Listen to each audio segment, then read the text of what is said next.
Salut mes petits hippopotames en carton-pâte. J'espère que vous allez bien.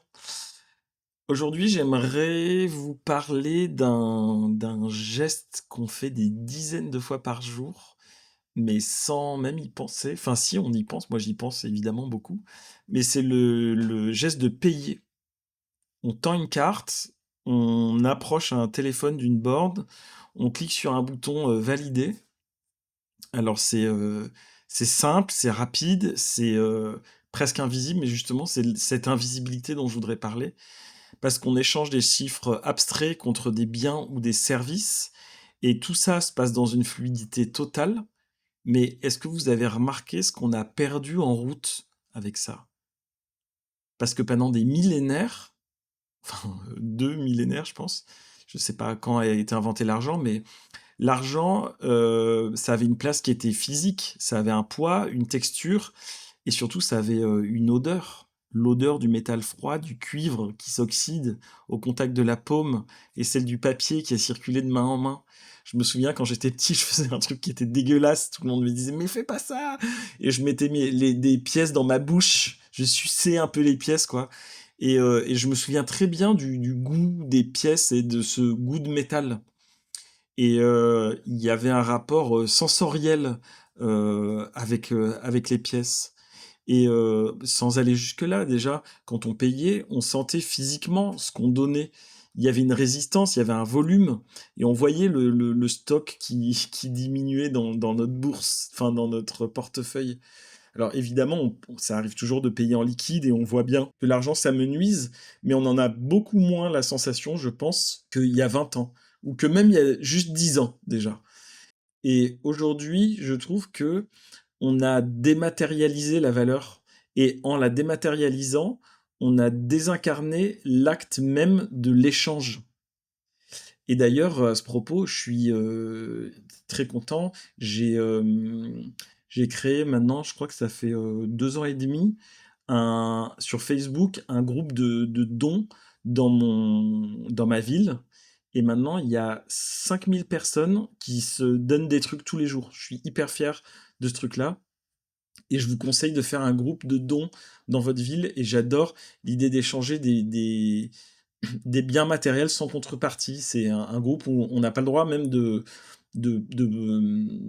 alors on n'a pas le droit de vendre des trucs, mais on n'a pas le droit non plus de proposer d'argent si on cherche des trucs. Je trouve ça trop cool. Et le problème, maintenant quand on paye avec des cartes et tout ça, le problème de cette fluidité numérique là, c'est qu'elle nous coupe de la réalité de l'effort. Parce que quand on sent plus le poids de la pièce, on sent plus tout à fait le poids du travail qui a permis de l'obtenir.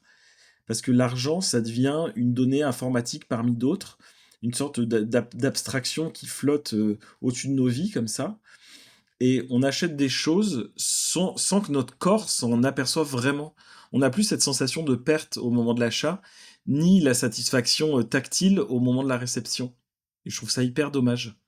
Et on croit souvent que cette simplification, elle nous libère de la lourdeur du monde, mais cette lourdeur, le poids, c'est aussi ce qui nous ancre. Et quand on supprime la trace physique, on supprime la conscience de l'acte. Et mais regardez comment on consomme avec une facilité qui confine parfois à l'insouciance même. On se rend plus compte de la chaîne humaine, de la matière et de l'énergie qu'il y a derrière chaque transaction. On a transformé le troc, qui était une rencontre entre deux réalités, en une sorte juste de flux de données, quoi. Et il s'agit pas d'être nostalgique du troc de chèvre ou des bourses en cuir, tout ça, des besaces et des écus, mais de réaliser que on a beaucoup moins de sensations physiques liées à nos choix et moins on a ces sensations physiques, moins on habite ses choix.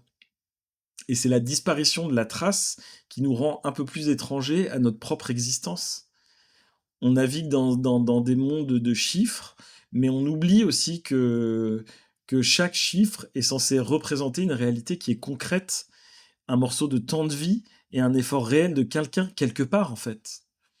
Donc retrouver le sens de la valeur, c'est peut-être déjà réintroduire un peu de résistance dans nos échanges.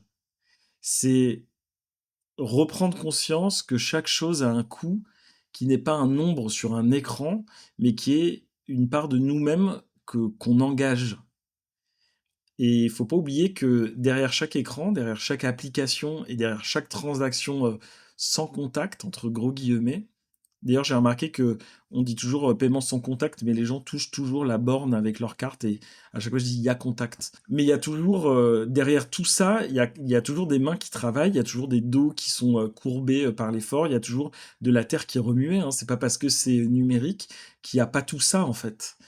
Et la prochaine fois que vous paierez, essayez de visualiser ce poids et de ressentir cette dépense comme un acte physique et comme un engagement de votre être dans le monde. Et c'est pas pour rien que qu'on dématérialise l'argent.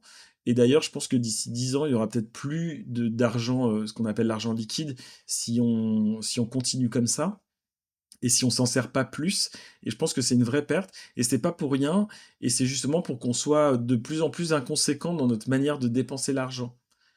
Et n'oubliez pas aussi les pertes qui sont liées. Il y a forcément quelqu'un qui prend une petite commission sur l'argent que vous payez.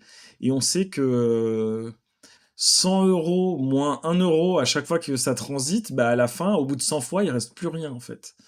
Donc ça, c'est quand même aussi à prendre en compte. Et donc, je pense que c'est en redonnant du poids à nos gestes qu'on arrête d'être complètement hors sol dans nos dépenses. Et c'est justement en comprenant que même l'invisible a des racines qu'on finit par respecter l'équilibre de la forêt.